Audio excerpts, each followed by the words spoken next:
Last week, we sat down with Fotis Dulos' realtor to learn more about Fotis and the property he once shared with Jennifer. But tonight, as interest in this case continues to grow, we're asking, are you safe in your own neighborhood?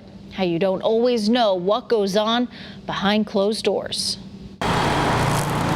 It has been more than a month since Jennifer Dulos was last seen. The mother of five's disappearance churning up interest across the state and the country. You know, they see this nice house, they see this, what we thought was a picture-perfect family, and you find out it's not so perfect. Rob Giuffria is the listing agent for 4 Jefferson Crossing in Farmington, the home owned by Jennifer and her estranged husband, Fotis Dulos. It has 6 beds, 10 baths, is 13,000 square feet, and is for sale for more than $4 million. Good and bad happen everywhere, and it really doesn't matter how expensive of a home you live in.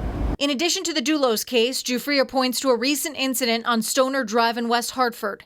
In December, police say a 12-year-old stabbed his sister to death and also stabbed his mother, but she survived. But that's a great neighborhood that over the last probably 40 years has done really well. People want to live there, and I think they still want to live there. And while many who live in affluent neighborhoods feel they're insulated from anything bad happening, Giuffria says that is simply not the reality. I think it brings home the fact that, bad stuff can happen no matter where you live, and bad stuff happens to good people.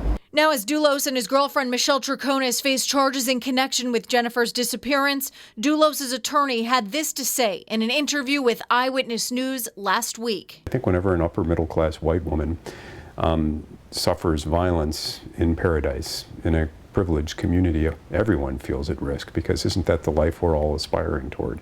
And if she's not safe, are any of us safe? So I think. Now, coming up tomorrow night, part 3 of my interview with Rob Giuffria, we are talking about whether the sale of properties here in Connecticut have been affected by having a famous or an infamous owner.